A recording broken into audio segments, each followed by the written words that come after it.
कैकेयी के प्रति राम ने कैकेयी को पकड़ा और पकड़ करके कैकेयी को एक पार्क में लेके गए और पार्क में लेकर के कैकेयी के साथ गुप्त वार्ता की।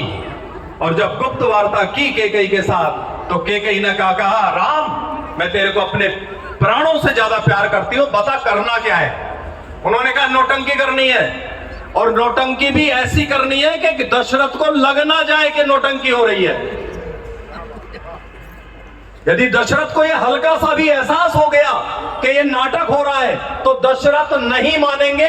केवल मात्र तुम्हारे पास वह औषधि है 2 वर की, जिससे मेरे वन गमन का मार्ग प्रशस्त हो सकता है। लाखों करोड़ों सन्यासी मेरा इंतजार कर रहे हैं। मेरा जन्म यहां पर राजा बनने के लिए नहीं हुआ है, मेरा जन्म वन में जाने के लिए हुआ है। कैकेयी ने अपने 2 वर मांगे। आप कहेंगे इसका प्रूफ क्या है?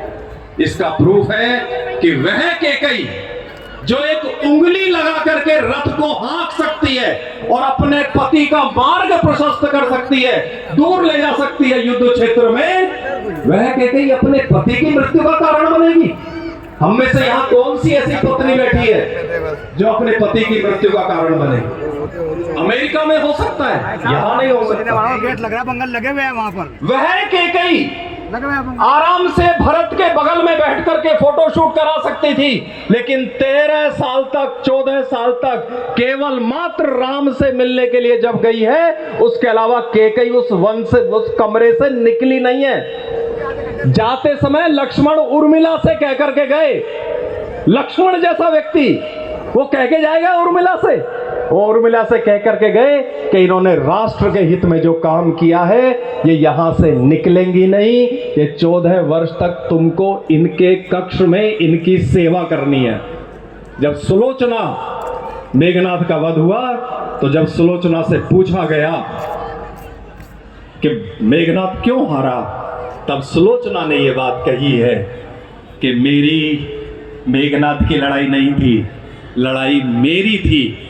2 सतियों की लड़ाई हो रही थी और उन सतियों में सीता थी, लेकिन सीता को साथ मिल गया कौशल्या का, सीता को साथ मिल गया अयोध्या का, सीता को साथ मिल गया उर्मिला का, इसलिए मेरा सतित्व कम पड़ गया और मेघनाद का वध हुआ।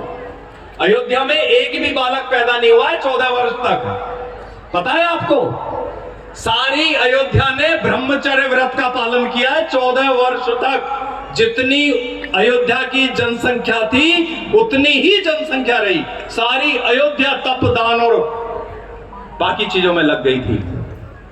क्या हम तय कर सकते हैं आज मैं हिंदू समाज के लिए क्या कर सकता हूं, मैं अपने भारत के लिए क्या कर सकता हूं, मैं अपने देश के लिए क्या कर सकता हूं, मैं अपने समाज के लिए क्या कर सकता हूं?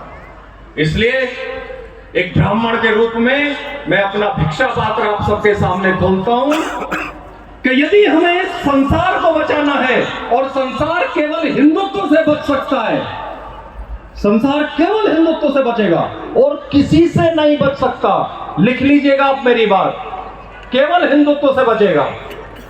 वह हिंदुत्व आज खतरे में है। हमारे घर में पूजा में हमारे बच्चे बैठते हैं क्या? बैठते हैं क्या? क्या हम में से किसी को भोजन मंत्र आता है क्या? क्या परिवार के 4 लोग बैठ करके एक साथ भोजन करते हैं क्या? क्या परिवार के लोग एक साथ आपस में विचार विमर्श करते हैं क्या? हमारे तो यहां पर ऐसे ऐसे बंधु भगिनी बैठे होंगे बड़ी आयु के कि शादी के बाद भी थप्पड़ लग गया होगा। आज लगा करके दिखाइए। इसलिए मित्रों, जहां पर यह उल्लास का पर्व है, जहां यह हिंदू सम्मेलन उल्लसित होने का सम्मेलन है, वहां यह हिंदू सम्मेलन एक भविष्य की दिशा को तय करने का सम्मेलन है। हम सब अपना अपना संकल्प लें, हम सब अपना अपना संकल्प लें। सबके प्रश्न पत्र अलग अलग हैं, सब अपना अपना संकल्प लेकर के यहां से जाएं कि मैं भारत को विश्व गुरु बनाने के लिए क्या क्या कर सकता हूं। उसके लिए मां सरस्वती भारत माता अपना आशीर्वाद हम सबको प्रदान करे। जितना समय मेरे को मिला था उतने समय पे मैं इतनी ही बातें कर सकता था, इसलिए एक बार सीधी कमर करके बैठिए और मेरे साथ एक श्लोक दोहराइए। गहरा सांस लीजिए, अपने इष्ट को याद कीजिए और मेरे साथ दोहराइए, वयमेव करिष्यामः। आवाज यहां तक आनी चाहिए, जोर से आनी चाहिए, वयमेव करिष्यामः मातृभूमे सुमंगलम प्रतिष्ठां धर्म भूमिश्च निश्यामः परमोन्नतिम।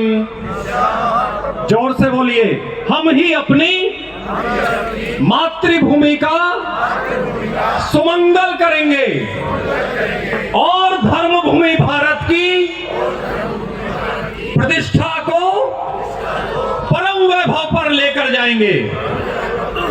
दोनों हाथ खड़े करके बोलिए, भारत माता की, भारत माता की, भारत माता की। बहुत बहुत धन्यवाद। सर, आपका धन्यवाद स्वीकार बाद में करूंगा। मुझे नहीं पता था कि सुदर्शन जी इतना अच्छा उद्बोधन देते हैं, इसीलिए मैंने उनसे बीच में ये कहा कि समय का ध्यान क्यों रखना है कि ऐसे वक्ता को इस समय की बजाय अगर हम दिन में और ज्यादा समय करते तो मुझे लगता है कि शायद एक एक श्रोता भाव विभोर होकर सुन रहा था। और जो आपने परिवार की समरसता की बात की है, जो प्रमाण देकर करी है, सारा सदन एक बार हमारे भाई सुदर्शन जी के लिए जो अपना कीमती समय, पूरे देश के उद्बोधन होते हैं, लेकिन मेरा क्षमा याचना इस बात के लिए कि मैंने आपको समय के लिए कहा, लेकिन मेरा ऐसा कोई तात्पर्य नहीं था। आपने अद्भुत वो किया, एक बार जोरदार तालियां बजाइएगा। और अगले उद्बोधन के लिए मैं चाहता हूं एक बार